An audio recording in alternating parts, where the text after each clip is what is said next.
เลยออยตัวแรกออยนี่แล้วใส่น้ำมันสูตร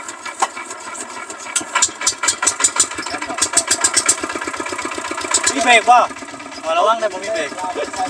ผมมีเบรกระวังได้ยำนี้เด้อยำนี้เด้อไปอย่าไป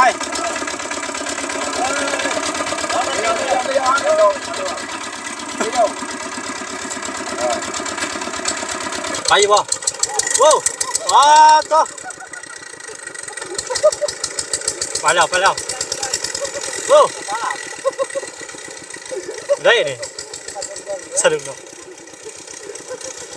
เบรกนะแม่คือว่าก็อีกตามพวกเจ้าสิต่อรองเอาก็แล้วแต่หมู่เจ้าแล้วเจ้าเบิ่งได้สภาพแต่ว่า เปลี่ ค ย อน ยเบิ่ เปลี่ย ง น นี่ ตัว ก็ ใด ต้อง เนี่ ได้ ย เปลี่ยนนี่เปลี่ยน1นี่มันปั๊มนี่2นี่โอซีด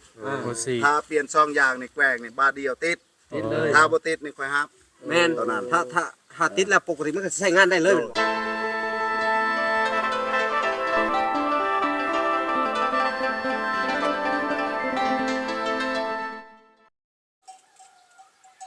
เอาน้องพี่น้องเปิดภาพมาตอนนี้ก็อยู่ที่หมู่บ้านแห่งหนึ่งน้องพี่น้องบ่หน่อยก็ยังบ่ฮู้กันน้องพี่น้องก็มื้อนี้ก็เป็นมื้องามยามดีน้องพี่น้องทางผู้ใหญ่ใจดีทางบ่หลาให้ทางบ่หลาพาไอ้แก้วนี่แล้วก็เบิดสุขุสุคนนั่นแหละเนาะทางทีมงานก็มาเบิ่งรถไถว่าซั่นซะพี่น้องเนาะสบายดีเด้อพ่อแม่พี่น้อง FC กันเบิดสุขุสุคนน้องพี่น้องบ่ว่าสิอยู่ไกลหรืออยู่ไกลบ่ว่าสิเป็นพี่น้องฝั่งลาวฝั่งไทยว่าสิเป็นพี่น้องทางต่างประเทศก็ยินดีต้อนรับเข้าสู่ช่องวรสิงห์ลายคือเก่าคือเดิมพี่น้องเนาะนี่แหละพี่น้องมาฮอดเจ้าถึงเฮ็ดซานบ้านช่องของเจ้าของรถไทยเพิ่นผู้ที่ขายเนาะก็เอาไปทราบเรื่องราวนํกันเลยเนาะว่าหมู่บ้านแห่งใดพี่น้องจากมานี่ตกไกลพอสมควรพี่น้องเนาะเพราะว่าหนทางกระตูดกระเตี้ยวจะคุมจักโบก พี่น้องเนาะไปซะพี่น้องบ่ว่าระยะห่างเดี๋ยวเข้าไปหาทางครอบครัวเจ้าของรถไทยกันเลยพี่น้องเนาะไปพี่น้องนี่แหละก็คือทางผู้ใหญ่ใจดีทางบ่หลาพี่น้องเนาะให้เบิ่งมาเบิ่งรถไถก่อนเนาะก็สิซื้อหรือว่าบ่ซื้อก็บ่ฮู้คือกันเนาะพี่น้องก็ไปติดตามเรื่องราวนำกันเรื่อยๆมาพี่น้องเนาะพี่น้องเนาะ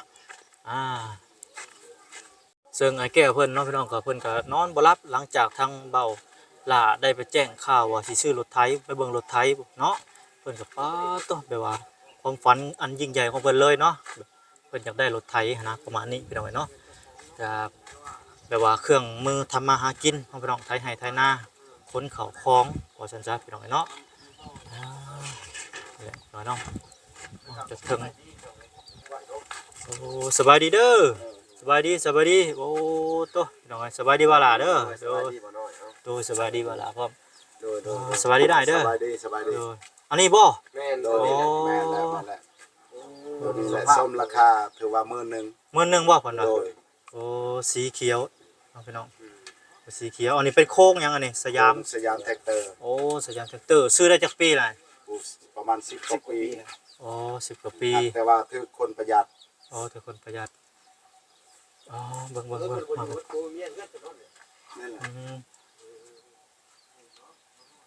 ใครเป็นเจ้าของเพิ่นอันรถไถเจ้าของอยู่บ้านไปปีนปัวอยู่บ้านสนุน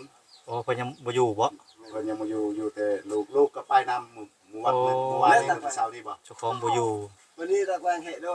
แม่นนี่เด้อแม่นอีกเจ้าของบ่อยู่น้อยเนาะแต่ว่าโทรเอาในโทรศัพท์สบายดีบ่พรเด้อโอ้สบายดีเฮือนเป็นนี่เนาะเฮือนแบบมีแต่ว่าไปเฮ็ดเองเขาซื้อจากใหม่เรือนจักใหม่ฮะเรือนจักเก่าอันตัวก็ไปจะฟ้องคนไปใช่ไหมจะฟ้องคนไปสนุนไปปิดปัวสนุนแม่แล้วสนุนใช่แล้วสนุนพลังสายแล้วไปปัวมอแบบใดมอแบบธรรมดามอเป่าว่ามอเป่าแบบอาจารย์เทียมแล้วเพิ่นอยากขายเนาะขายใส่มาจากปีเลยใส่มา10 กว่าปีเพิ่นใส่มา10 กว่าปีแล้วเหตุผลที่เพิ่นอยากขายมุกแล้วหลังนี้มีอายุรถไทยมาเปิดแกะแหละนั่นเอาเลยเท่าเอาเนี่ยเหตุผลที่เพิ่นจะขายเพิ่นบ่ได้ใช้งานหรอกแล้วเพิ่นใช้อยู่เอาซื้อคันใหม่นะซื้อคันใหม่ซองมาแล้วเราปิดปัวบ่มีเงินเลยขายออกรถเก่าเขาออกรถกันใหม่ไว้ มันตั้งราคาไว้หลายปานใดนอน 11,000 11,000 6 บาทไป6 บาท เป็นจักรทั่วๆไปเนาะ 3แม่น 10กว่าปีรถสภาพ10กว่าปี เป็นไงเฮ้ยเอาอยู่บ่ อ่า 10กว่าปี ลองจะลองเสกเบิ่งติ๊กเบิ่งกันนั่นแหละ เล็กกว่านี่หากระแจก่อนกระแจหาก ระแจหายเนาะหากระแจบ่ไทย ต้องออกแกว่ง เป็นแกว่ง เล็ก จักรุ่นนี่ยังโกเลนโบบ่ เล็กวี ประมาณนั้นแหละประมาณนั้นก็ดนโบแล้วก็โคโบต้าประมาณนั้นแหละโค้งสยามแท็กเตอร์ สยามแท็กเตอร์ คือนั่นน่ะให้ดังเบอร์เลย โค้งนี่โค้งสยามแต่ว่าจักรนี่เป็นจักรหยังหาเนาะ เบอร์ลูกเบอร์แล้วก็ จะโก โค้ เล ง นโบ โค้งตั้งหากจักรตั้งหากได้บ่พรแม่นบ่ แม่น เออ เรื่องอายา โค้งดีก็ดี ๆโค้งนี่บ่ค่อยอยากมีปัญหาดอกเนาะ อืม ส่วนใหญ่จะเป็นน้ำจักรโค้งที่ทนอยู่แล้วถ้ามันเทก็มันจะเปลี่ยนแบบเขียวเครื่องตัวนี้ก็เติมลีนใหม่เปลี่ยนซีนลีนหัวแค่นั้นการเข้าปรุงเข้าเกียร์ทีแรกแนมมาแตะไกลคือเป็นรุ่นใหม่ที่ดอกตกไว้ ว่ายัน 10,000 บาทนะพี่น้อง น้องก็มาเสกรถนำเลยนี่ก็ได้เอ้าก็ไปเช็คเบิ่งให้แน่เป็นได้ไดเออ เสกเขาเรียกรถมันก็คือ โอ้ยเขาอันนั้นบ่ ไฟนะ อ๋อ รถตายมันคือไฟตาย เขาเฮือนบ่ เพิ่นซื้อรุ่นได้จะจะครองเพิ่นอ้าย กูชื่อเลยวะ รุ่นเพิ่นซื้อใหม่อ่ะเด้ซื้อเดี๋ยวนี้ รุ่นอะไรก็ลืม สีเกียร์บ่ ถ้าเป็น RT พวกคูต้า โคโบต้าเลยคือ คูต้าคักเลยเนาะของดีเลยนะ แม่น เราชื่อยังคำใส่ใช่ไหมก็ชื่อบาง ใช้รถเพิ่นใหม่ เราไปชน ๆเราไปนำ ไปนำเนาะ เลยรถกันรถเครื่อง อ๋อเครื่องไล่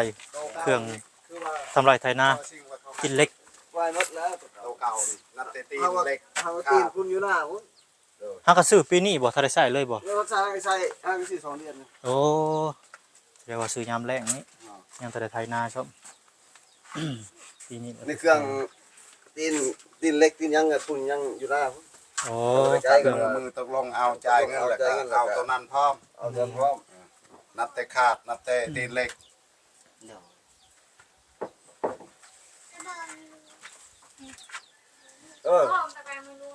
จะมุงได้เพิ่นมาเนาะ สบายดี สวัสดี สวัสดีแก้วเนาะ สวัสดี เป็นได้ไอ้แก้ว มัก มักอยู่บ่ โด แล้วถ้าได้ติดเบิ่งช้ำมักเลย มักอันยัง มักสีมันสิซื้อบ่ แม่น มักอะ ถ้า ไร ได้นี่สิเอาไปแก่ยังไอ้แก้ว กับเอาไว้ไทยนา อืม ไถนา โด ไถนา เอา บ่ ไว้ มีนาเฮ็ดได้จังหวัดสิเอาไถนา ไปเฮ็ดน้ำตะเจ้านั่นแหล้วแกมาแกทานแกยังกูแล้วโดย ความพันบ่หลุดอีแตนแม่นบ่ โดย อยากได้เนาะ โดย ราคา11,000สำหรับเจ้านี่บ่เอาบ่ โดย บ่น้อย เอาก็รักษาเอา ก็ยังทันได้ติดจักเบิ่งนะถ้าบ่น้อยเบิ่งเสียงพังเสียงแล้วก็พังเบิ่งเครื่องในใส่ตับไตใส่พุงก่อนพี่น้องเนาะ โดย ก็ยังบ่พันทุ่งไปแล้วเนาะก็คำแม่นสภาพบ่สภาพซื่อๆก็ถือว่าพอเอาเจ้าเรื่องเสียงเรื่องหยังก็ยังบ่ฮู้นะ นั่นแหละ แต่ตามสภาพนี่พอเบิ่งพอได้อยู่พอเอานะประมาณนี้ ได้รถเท่ากับ เนาะ ได้ทุกอย่างแล้ว อืม เน้นพวกคาดพวกไทยเนาะตีนเล็ก เบิ่งกับเบิ่งโอ้ยังบ่ทันได้เห็นบอลเบรกมันก็ยังบ่เห็นครับ อืม เจ้าครับเป็นใช่บ่ เป็น เป็นอยู่เนาะ สมมุติว่าตกลงชื่อมื้อหน้านี่ก็ครับเมื่อเนาะ โดย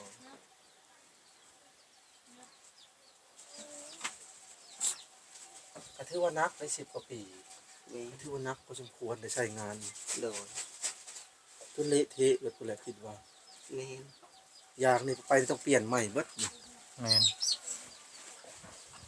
ก็ซื้อมื้อหนึงหรือซื้อมื้อสองเด้นี่เนาะ น่าจะเป็นมือหนึ่ง อืม คิดว่านะ อาจจะเป็นมื้อหนึง ถ้าราคา20,000กว่าบาทสมมุติว่ามีงบนะจะได้เครื่องแบบ RT รุ่นแบบปี2007 2008 2009 2010คือว่าแหละอันนี้เพิ่นผู้ใหญ่ใจะดีให้งบมา10,000บ่ โดย อ๋อ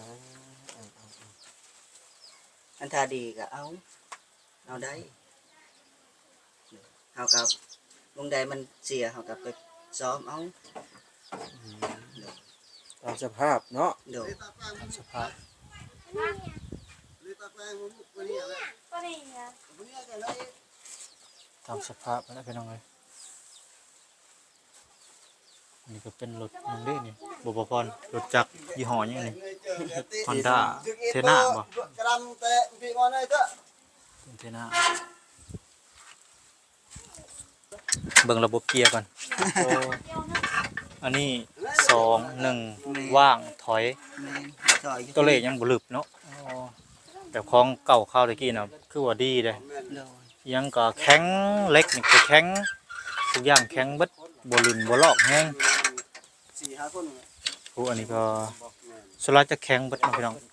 รถในเฮือนข่อยก็โค้งอันคูโบต้าคือกันรถของพ่อเฒ่า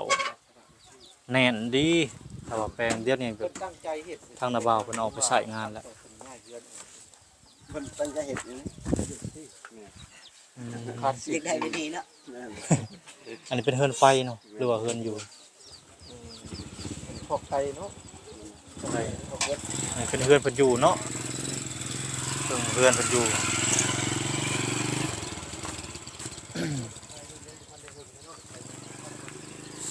เลือดไปก็ชื่อแล้วก็เลยจะขายออกเนาะขายออก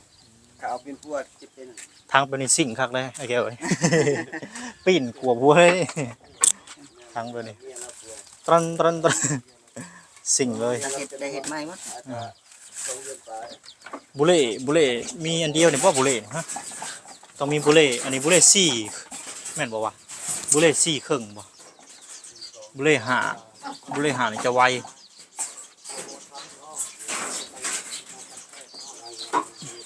ไปแล้วไปอยู่ เจ็ดสี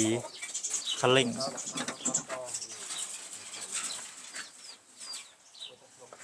คอเนี่ยเปลี่ยนใหม่แล้วพี่น้องคอเนี่ย แม่น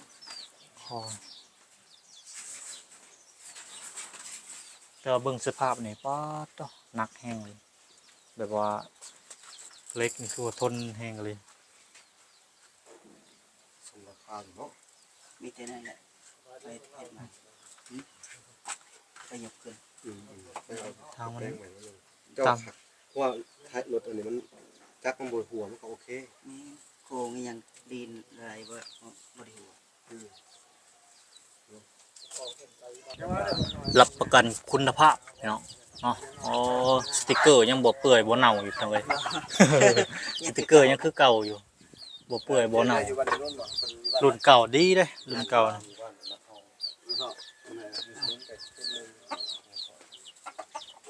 โอ้เพิ่นไปได้2 มื้อแล้วเนาะ นั่นแหละ 2 มื้อนี้แล้วพี่ พ น้ อ อง หมอลูกมันไปวันนี้ อ๋อ พออันเทิงแล้ว พอแต่เฮิงแล้ว ไปปวด ไปกับเมียเนาะ นั่นแหละ เจ็บเพิ่นเป็นเพียงนะขออนุญาตถาม เป็นอันนี้เป็นวัณโรคเป็นอันนะ โอ้ อักเสบปอด ปอดอักเสบ นั่นแหละ โอ้เมียบ่หรือผัวเป็น นี่ เมีย ลูกไผ่ครับ อ๋ออย่างนี้เนาะก็เป็น เมื่อเดือน ปอดอักเสบ ก็ไก่นงเลยปะเนี่ย เรา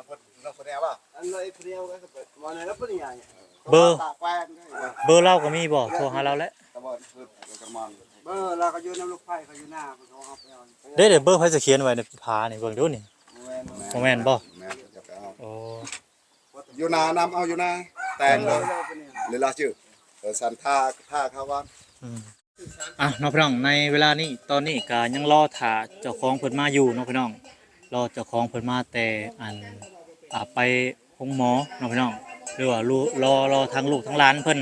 มาแต่ให้แต่หน้าเอาเบอร์มาคุยกันหรือว่าจังใดน้องพี่น้องหน้าเพิ่นก็อาจสิไกลเติบเนาะแต่ก็นั่งท่าตอนนี้เนาะอันนี้ก็คือเป็นหมู่บ้านนาประสูเมืองชนแขวงสะวรรณเขตน้องพี่น้องห่างจากบ้านไอ้แก้วมาอยู่ประมาณ10นี่แหละเนาะพี่น้องอาจสิฮอด10กิโลเมตรนี่แหละเนาะพี่น้องเพราะว่าทางเขามันยากก็เลยว่าโดนใช้เวลาเดินทางนี่อาจสิโดนเติบเนาะพี่น้องเนาะตอนนี้ก็นั่ง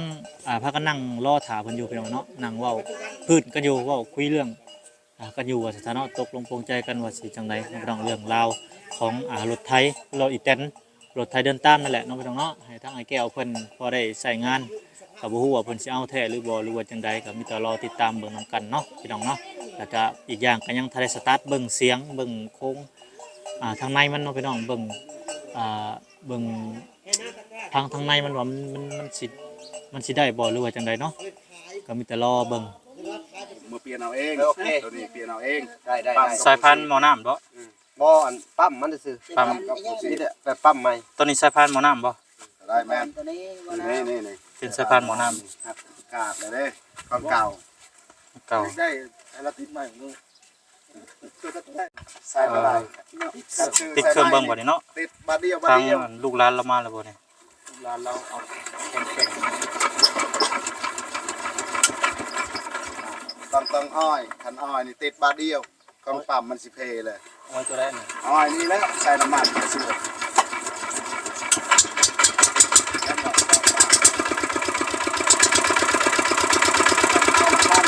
อ้อยนี่ติดบาดเดียวเลยเวลาเขาเล่นเขาใส่ใส่ล่านี่นะตอนกระเทียมตัวนี้เป็นปั๊มไว้ย่างนี่แบบ เดี๋ยวทับลงดูฮะบ่มีเบรกบ่มาระวังได้บ่มีเบรกบ่มีเบรกระวังได้ยำนี้เด้อยำนี้เด้อไปอย่าไป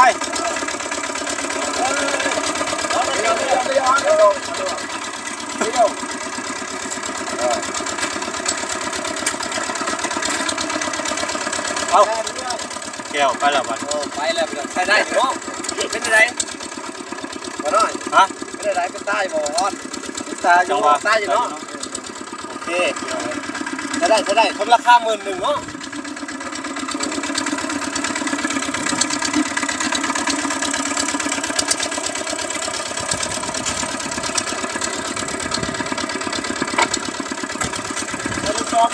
เฉลยสองเฉลยสอง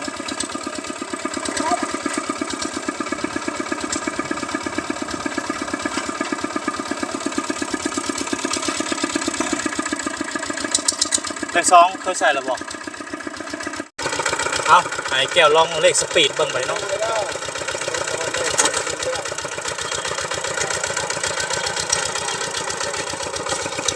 โอ้ลองเด้อบ่พรเลขสองไปบ่ดิไปบ่โว้อ้าตัวไปแล้วโว้ได้นี่สะดึงเนาะเบรกนะแม่ยังดังกรวกอยู่ทางนี้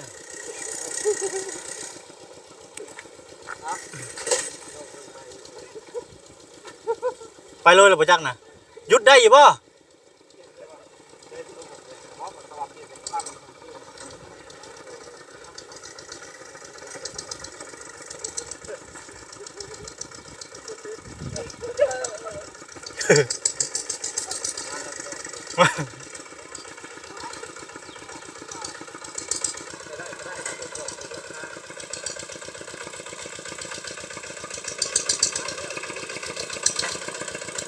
ไปได้ไหนนี่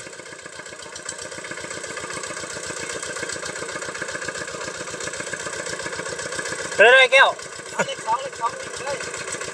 อย่าเลยสปีดมันเลขสองนี่ โอ้เขาเฮือนบ่ได้สปีดบ่ได้เด้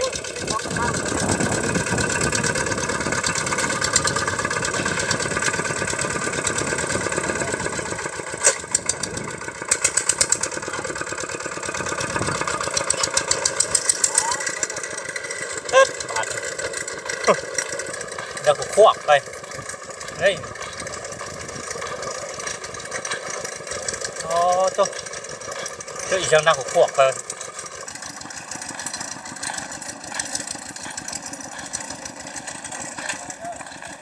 คือว่าก็เองตาม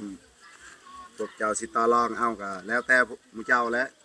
เจ้าเบิ่งได้สภาพ แต่ว่า เปลี่ ค ย อน ยเบิ่ เปลี่ยน งนี่ ตัว ก็ ได้ ต้อง เล ได้ ย เปลี่ยนนี่เปลี่ยนหนึ่งนี่มันปั๊มนี่ สองนี่โฮซีด โอ้สี่ ถ้าเปลี่ยนซองยางนี่แกว่งนี่บาทเดียวติด ติดเลย ถ้าบ่ติดนี่ค่อยฮับ แม่น ตอนนั้น ถ้าติดแล้วปกติมันก็ใช้งานได้เลยแม่นบ่อันนี้มันเป็นโกเดมโบ โดย ถ้าโกเดมโบเนาะ แต่ว่าของเก่าก็แบบนี้แหละนับแต่ตัวสายตัวหยอกตัวโยกอะมันย่อยแน่แล้วนี่ เขาต้องไล่เปลี่ยนเนาะถ้าตัวโยซื้อเนาะบ่แพงเนาะ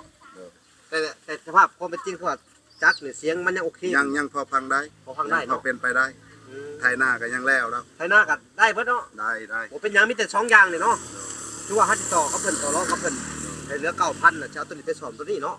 ไปเอาของใหม่ใส่เลยเนาะได้ของใหม่ปุ๊บทำงานนี่ก็ดีขึ้นเลย ปกติเลยเนาะ ปกติเลย เอาบัดนี้ก็ แกว่งบาทเดียวเลย แล้วก็เบรกเนาะ เบรก เบรก เบรก เบรก บ่อยู่แล้วเบรก เบรก ว่า ยังบ่ เห็น ได้ บ่เวลาเขาสิใช้เข้าเกียร์หันบ่มีเบรกเด้ แกนั่นแหละมันไป มันบ่หยุด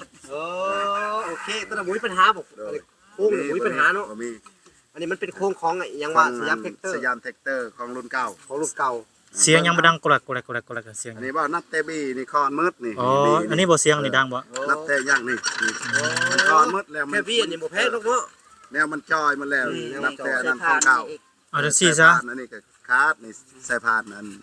หมอน้ำนี่นะพัดล โอ้ มนี่ เขาใส่ใหม่ก็บ่แพ้หรอกเนาะ ก็บ่แพงดอก ลองไล่คร่าวๆดูแบบว่าสิ่งที่มันมีปัญหามันจำนวนมันเบิดเท่าใดประมาณว่า พวกประยักษ์ทั้งมวลมูลค่าเขาขายเพราะว่า โอ้ เองตามของจีน อ่า ไอ้ตัวนี้ ตามของจีนเนาะ ของจีนเองตามของ แต่ จีน ว่าสิบ่ถึงดอกว่าอันเขาสะพัดบาทบ่ถึงแม่นบ่ ประมาณล้านนี่บ่ฮอด บ่ฮอดเนาะ บ่ฮอด อ๋อโอเคแล้วก็ค่ามือเจ้าน้ำเลยเนาะจะเปลี่ยนเลยเนาะเอาพี่น้องเอ้ย ค่ามือถ้าได้ชอบ อยากได้อยู่บ่สมมุติให้อยากได้แล้วเนาะ กันยังได้ดีกว่านี่ก็แฮงยังได้ แม่น ตัวนี้ แต่ว่า จัง แต่ว่าตัวนี้พอดีเหมาะกับเพิ่นพี่น้องเอ้ยเนาะตรงกับอันกับเงินเฮาเนาะเงินเฮากับบ่หลายเป็นบ่หลายเอาทำนี่เนาะ โดย เอาทำนี่เนาะ โดย เอาทำนี่ไปก่อนพี่น้องเอ้ย โดย เนาะทำนี่ก็ถ้าเฮาถ้าสร้างเพิ่นว่าถ้าเปลี่ยนตัวนี้ออกก็คือว่าปกติเลยนะ โดย เราสิต้องรอราคาขึ้นนำนะ เฮ็ดเด็กไหม แม่น เฮ็ดใหม่แล้ว จะเบรกใหม่ มันก็ต้องใหม่เบิดเลย เนาะ สายพานหมอน้ำก็ออกแล้ว มี จะ เส เปลี่ยน พานว่าน้ำอีก เสกเบิ่งเบิดแล้วหมอน้ำหมอน้ำมันมันหัวบ่รู้ว่าจังใด เมน เสกเบิดเลยว่าง่ายซะตัวใดมีปัญหาก็ พี่น้องเอ้ย เจ๊ใส่ ทั้งบาลาก็สิ อ้าวน้องพี่น้องก็เรื่องราวรถไถก็สิประมาณนี้น้องพี่น้องเพราะว่า